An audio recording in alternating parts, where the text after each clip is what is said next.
But yeah, thank you all for being here, and I hope to learn from all the amazing, amazing panelists and speakers that we have here today. I believe that life is a never-ending learning experience. So I believe that everyone here wants to, pick one thing or two. It might not be the grand thing you think it would be that you would learn, but you're going to pick a word that is meant for you.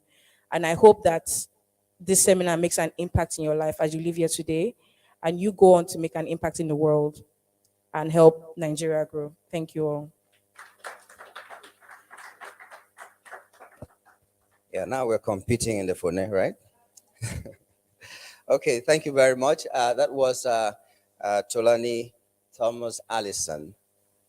This is the second time we're meeting with her. Today I'm hosting for her. It's the first time she was on my program on Plus Television, and today we're here. That's the beauty of networking. You get to know somebody sometime, and you become friends professionally, and then you make the best of that situation. I'm hoping that that's what is going to happen here today. We're glad that we're going to have a lot of things that will open our minds to so many other things. So we'll have the first panel come up. We'll also have the second panel, but there is also a keynote address that will be given by the same Tolani Thomas Allison later on after the first panel. So I just want to ready your minds to the fact that we're going to be here to learn some things and hopefully grow from there. So, like I said, we'd like to keep it short and simple. And at this time, I'd like to just invite the panel, the first panel to come. That panel will be moderated by the person I'm going to talk about right now. That person is the CEO of Sola Souls. Is that how it's called? Sola Soul. Once I see that I'm in Yoruba land, anything else is just shh for me. So sorry if I call it Sola Souls. At some point, I heard someone call police because it's P in Yoruba can be Kepi, right? So sorry for that. Sola Souls, the CEO of Sola Souls is right here, a Nigerian handmade footwear brand that produces casual shoes for women, children, and orthopedic shoes for individuals with special needs. That is, whoever you are, there is always a shoe size and a shoe design for you at Sola Souls. Aderinsola is the person I'm talking about, also a founder of Startup Space Nigeria, a foundational training hub for the startup entrepreneurs. Please, ladies and gentlemen, Ominrin Aderinsola, put your hands together for her, please. As she takes the stage. You can take your bag. Welcome. Please sit. She alone has the honor of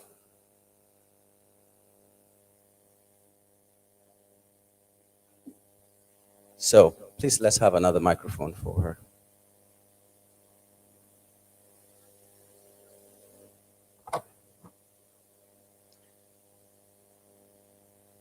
So at this point, I'll just leave the stage and she will steer us to wherever we need to be. You'll stand. Okay.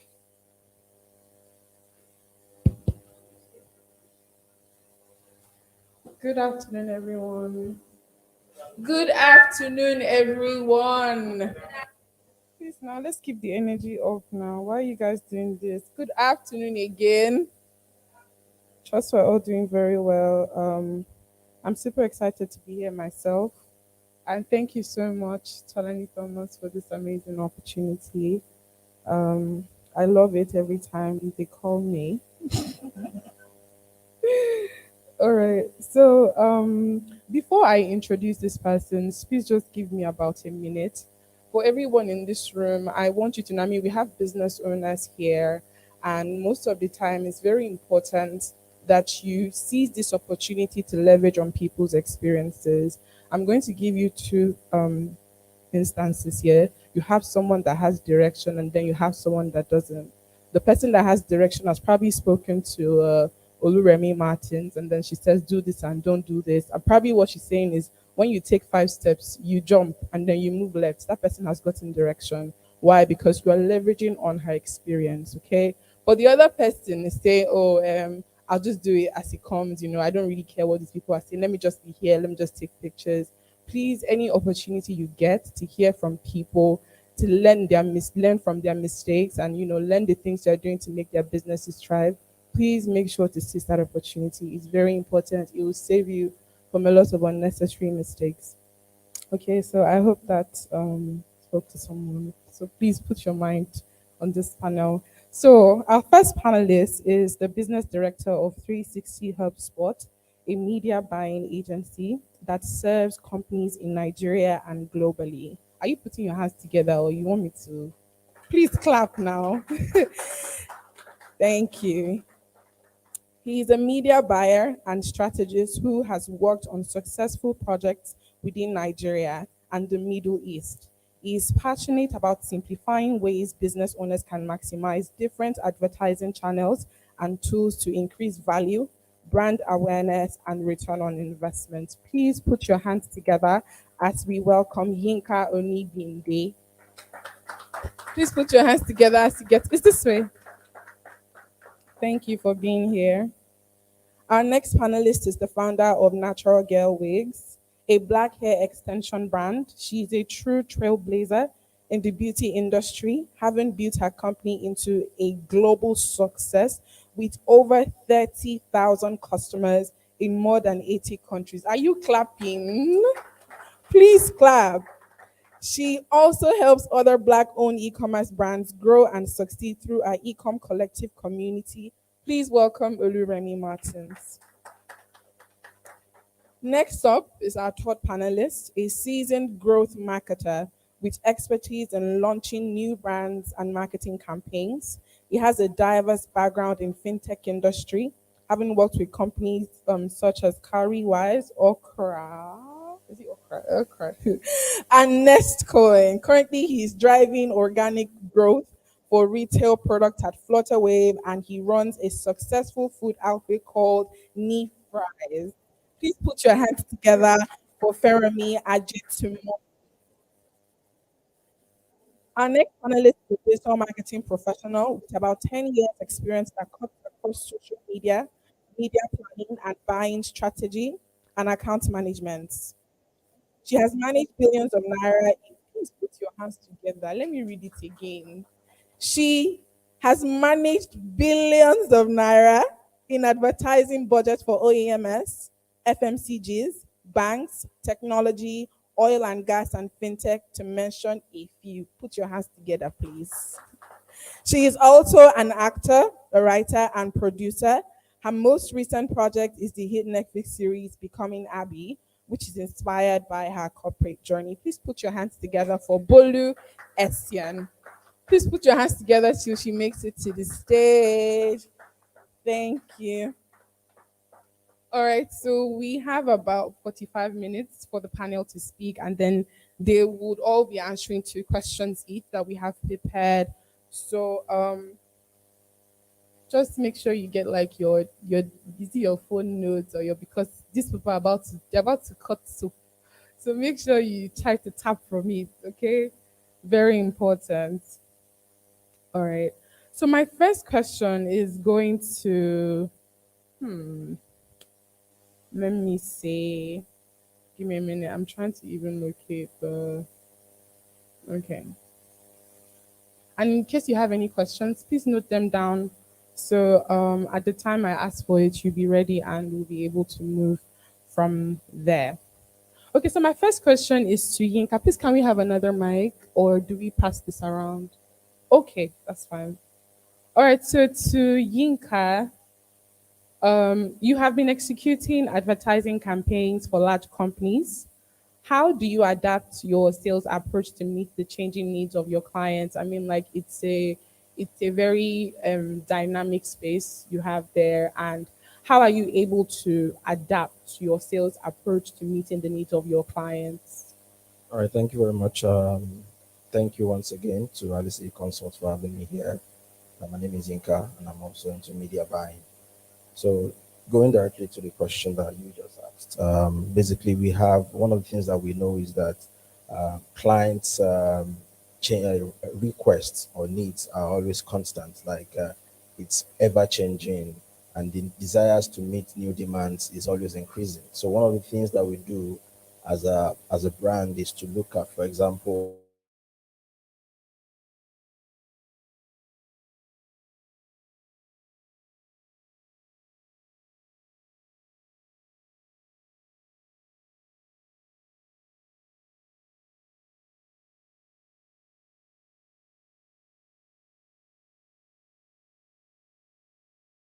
competition that they have, and then we try to use those research to now answer to the pain points that they have.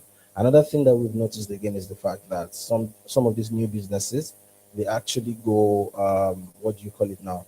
They demand for new ways of doing things. So, for example, you have brands that are probably going to the traditional way of doing activations, right?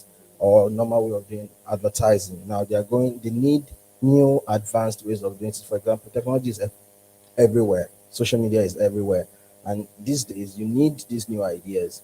So, first off, you need to understand the pain points and answer to those pain points. You just don't assume for them. It's not a case of you just saying, you know what, you need awareness for this, you need conversions for this. You need to, because each business, each brand has specific desires, have specific needs that needs to be met. So, basically, these are the key things that we look for before answering to clients. Yeah, thank you so much. I think you heard that. Not all your clients have the same problem. Not all of them have the same point. So, as a business owner, you should you should look at these people with their own case. If this person has headache, look at the person with headache. If this person has malaria, look at this person because you have done your research and this particular brand has this problem. So that's the problem you solve.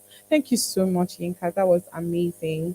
Oluremi Martins, in your years of experience running your company, Natural Girl Wigs, how do you optimize for sales and profit during a downturn in the economy? I mean, you are Nigerians, but you have plenty experience. It's only you like 80 countries, and then there's Nigeria inside. I mean, like, we're Nigerian entrepreneurs. We also have people here that probably have their businesses in other countries. But then in general, how are you able to optimize for sales and profit during a downtime in the economy? Okay, thank you. So that question is interesting because just yesterday when I was preparing for this event, I was reading a research that sort of like explained how some point about how consumers like make buying decisions in a recession, right? And that sort of like reflected in the way we did business in 2022 because I mean, for a lot of businesses in Nigeria, 2022 was, sorry, 2022 was sort of like a funny year because it seemed like for a lot of online businesses, there was a lot of growth in 2020, and that sort of like lived into 2021. And then 2022, it seemed like business was going back to usual. But not just Nigeria, to be honest, like globally with e commerce, like there was like a downturn. So what we did was, first of all, it was important for us to know the things that our consumers need. And that brought me to the things I saw in my research yesterday, which is that it's not that consumers do not buy things in a recession, it's that it's different things that drive why they buy things in a recession. So one of those things is that people want, little guilty pleasures, right? So if I have to cut my budget, let's say I'm not able to afford as much prawns as I typically eat, I'm not able to buy as much designer bags as I would, typically buy.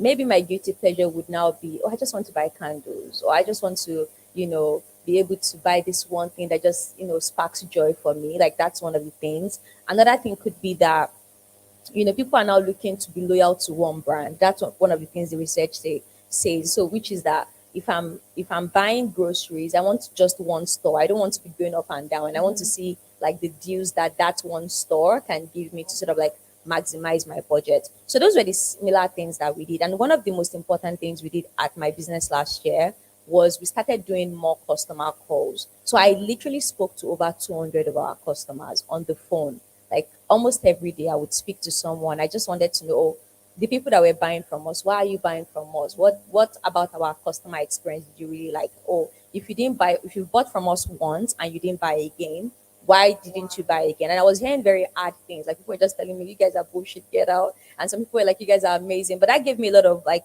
data to then make business decisions. And for us, we saw that customers were buying things that could give them multiple value, and that influenced a lot of like the decisions we made in terms of like the products we launched, we're launching products that people could get like 20 wears from, instead of like the wigs that people would just wear once, and it's like, I don't want to leave frontal and things like that. So just using data, like doing ad things like speaking to your customers, doing ad things like creating products that actually bring, give people a lot of value, right? So if people were spending $50 before and they didn't mind just, using that $50 product once or twice, now they want to use it 20 or 30 times. And it's then left to you to think of, how can I then reach about 1,000 people who want to buy that product? So for me, that's how we thought about maximizing sales in a tough economy.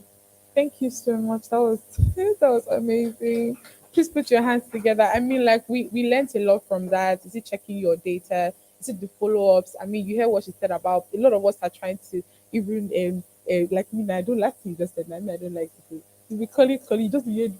Please get out of my office. But then, like, these are things that you need to do, so you know what to do for your business. You know the next step to take, and you don't just make decisions based on what you think in your head. You literally need to hear from the people that you serve. How do you perceive the brand? Why are you still buying? Why are you not buying?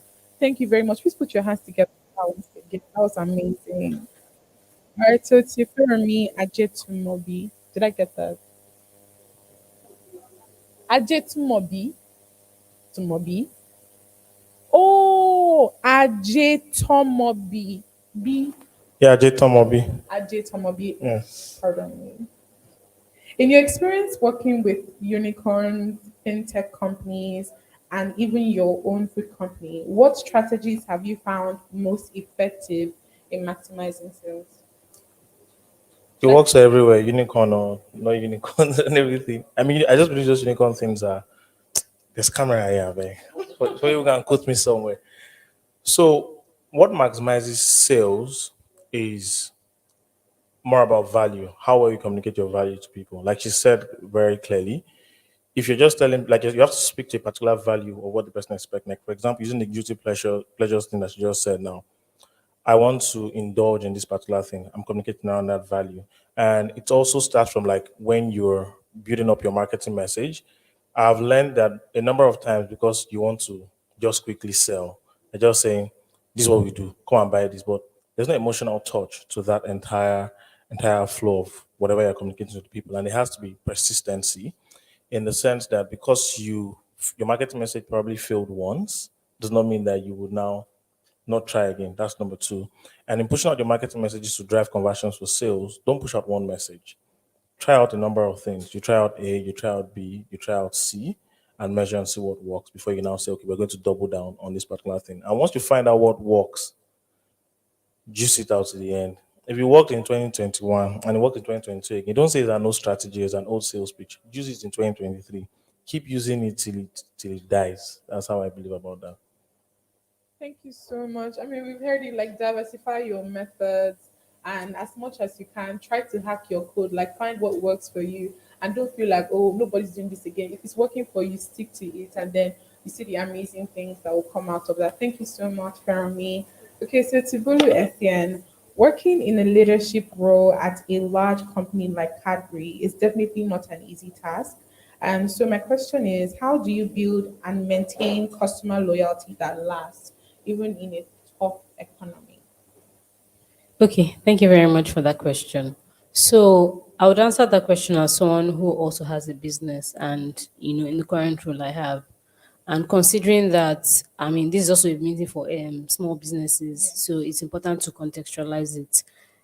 So I think there are three things I would mention. First would be to drive loyalty, you have to prioritize the experience over just the product. So I'll give you an example. You're not the only one selling food. So why should I buy food from you? The truth is, I can only see the picture of your food and I see the picture of the next one. Some people will even use reels, music, billionaire. We know how the songs, and so the people know how to use those trends. But it's about what experience are you giving me when I buy from you? When you send that plate of soup to me, is it filled with oil? I will never buy from you again. So I'll give you an example again that happened recently at the office. There's a particular restaurant I always order from, always. But then I just told, one of the assistants in our office that please could you just help me step over and cross and buy a meal for me at a restaurant that's just opposite my office. There's no delivery fee. There's nothing extra. It is by far cheaper. But by the time they brought the food, the way the rice was sitting in the plate, I was like, I can't eat this. So it's not because it's cheaper. I can't, because she's serving like, they serve the food like they're serving a dog. The chicken was a Thai, but there's a part of it that it looked as if someone had eaten from. I'm like, yo. So I would rather spend more and pay for delivery, knowing fully well that when my meal comes from that other restaurant, I won't lose my appetite. So the experience is always key. Do not forget, you will never be there's no monopoly. You will never be flutter with pasta. Everybody was so you will never be the only one selling candy. You will never be the only one selling zobo. So it's important that you prioritize the experience you give your consumers. One. So how do you package? How do you? There's a lady I even bought the slippers from, and she had put in the wrap. The wrap was labeled. She even put a sash. I was like, okay, I like. She made me feel good. So even if I didn't buy from her the second time, if someone is saying, "Oh, I want to buy something for my husband during Valentine," I'm like, I bought something for my husband from here. I think you should buy. So I read that things are nice. What have I bought? Just one thing, right? But the experience. So that's the first thing. The second thing is you need to find your differentiator. Everyone has talked about it. I've patronized your business before because I have a natural hair as well. So it's very important that you have your different, differentiator. There is attachment, there is expression, there is darling, but a business can decide that I want to serve, this type of business. And if you're serving a business, when I see the yellow logo, yours is the yellow pack. You send your goods in white and okay. Yeah, but I've presented it before. Anyway, what I'm trying to say is let there be like a differentiator. I'll give you an example. When you go into the pharmacy, what is the most color, like the popular color for drugs? White and blue. Even if you go into the hospital, it's white, it's blue, it's mint green. When you start to see a nurse wearing pink top and purple, where am I? Do you get what I'm saying? So it's very important. Even in restaurants, you see white shirts, black trousers. Is that to wear maybe sequence jacket? I mean, is this disco? So you need to find the differentiation. What differentiates your business? And I think the third thing I wanted to say is create as a small business, you need to create your care packages. So your packages can be as simple as how do I help my customers to know how to use, my product. You are selling food. I'm just trying to use examples that are relatable to us. You're selling food. Do you want to tell your customers how to freeze it? It may look simple to you, but all of those details. I buy a particular fabric from you, and after the next day is removing it. Maybe you're telling me don't use washing machine, it should be washed with your hands. So create those care packages. Even big companies these days create, like, I'm telling you 5 ways to use hot chocolate, right? I'm telling you, Spotify is telling you how to create a good podcast, right? So businesses, YouTube is telling you how to use YouTube, how to create shows. They are doing YouTube funds. So businesses need to create care packages. It doesn't have to be something simple as how to's or information hacks and stuff on how to use the product. Then I think you drive loyalty, because I mean you are helping me. Then I might as well patronize you over and over again. So that. Thank you so much. That was amazing. Please put your hands together. You heard it about customer experience and how it is very important that you prioritize these things. That's what makes people stick with you. That's what will make them say, okay, fine. Like if this is where I want to go for my hair, I'll always go to natural girl wigs. I'll always go to this person because I enjoy it. She gave an example, a practical example of our experience with just trying to cut. Maybe just let me just try this one. It's shorter. There's no delivery fee. You heard all these things, but then she want to spend more. So even if your product is 200,000 naira more, she rather go for yours than go for the other person's one that's way cheaper. Why? Because of the experience. Very important. And also educational content and educational things that you can put for your customers to learn more about. I don't think everybody knows how to do things. Some people don't know, they don't know anything. See, when you get your wig, how to cut it, when you do this, how to do that, maybe they buy a course from you, they don't know how to maybe open the slide, or I've seen different things like that, and they just assume everybody is educated like that. Not everybody's as educated as you are. So it's very important that you do these things for people. Please put your hands together for her once again. Okay, so to Yinka, how do you balance cutting cost measures with maintaining a strong sales team during a challenging economic period? All right, thank you very much again. Uh, so I think the question is actually two-edged, like two in one. So the first one is the fact that you're trying to cut costs, and secondly is the fact that you're trying to maintain, what's the word now? A Standard. a standard in terms of your sales team. You want to maintain the same level if they have a high standard of delivery from your sales team. So for me, naturally, we should know some ways of cutting costs. And for example, that would include what's the word now? Making use of technological ways, in running your day-to-day activities. So, for example, what you would do instead of physical meetings, for example, you're now adopting virtual meetings, right?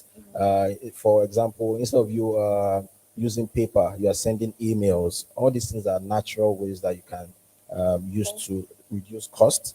Another one is now, for example, what do you call it? Remote work. So, for example, a lot of us are startups. I'll give you an example. There's a company called Gamer. Just to cite an example, they are into gaming, and gaming is becoming a huge community currently. And then you have these people, you'd be surprised that a lot of them are not even in the country, like from the CEO to the COO to the CFO. They are not in the country and they are doing excellent work. Literally, of recent, they had a partnership with the federal government when it comes to esports, right?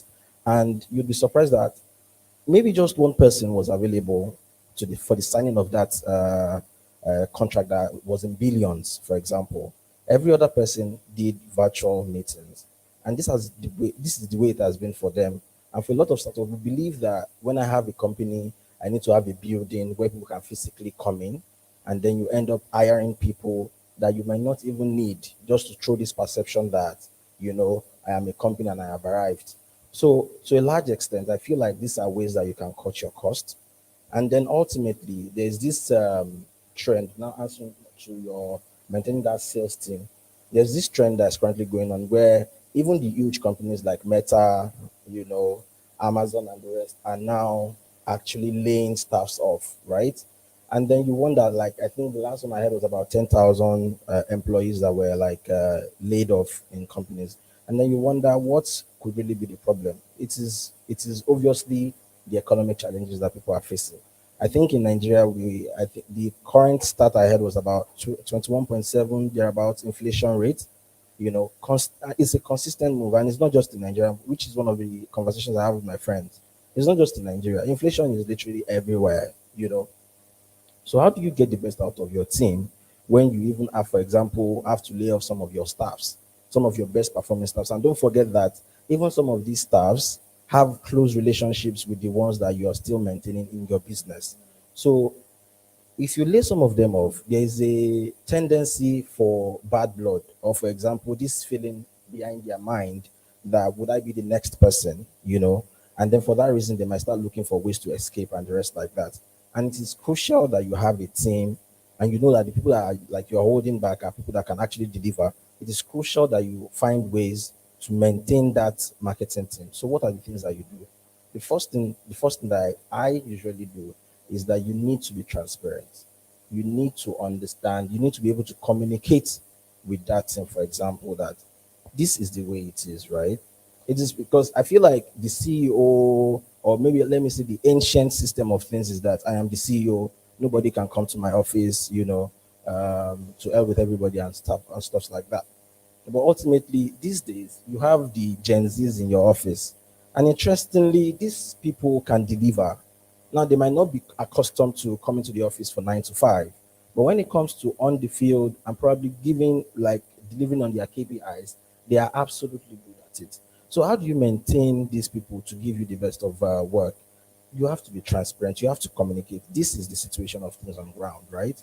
And then by that, also feedback and appraisals, right? you have to let them talk as well. It's not just a case of you guys are not delivering, you're coming to the office late, you're not sending the email, you don't even know how to put your sentences together in your email to send to the CEO of or a partner or a sponsor or anything like that. You need to be able to allow them give feedback, right? And then appraisals.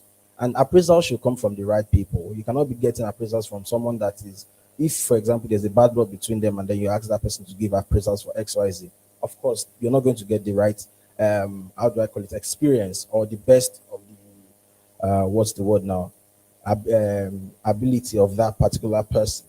So that said, appraisals and then rewards. You would be surprised that the littlest, what's the word I would use now? Great job, you've done well. I noticed that you've been coming early. How are you managing to? Oh, I see that you're spending so much on data. Okay,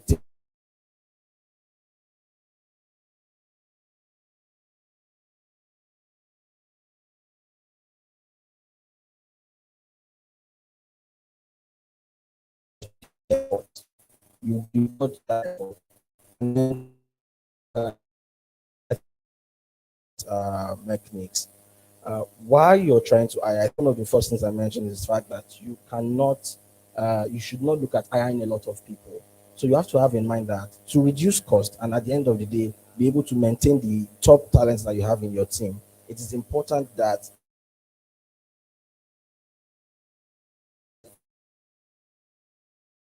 go and for you to let them out of that system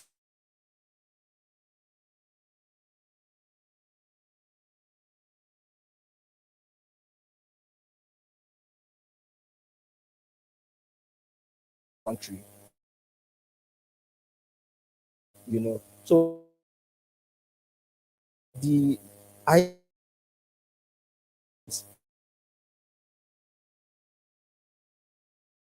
small business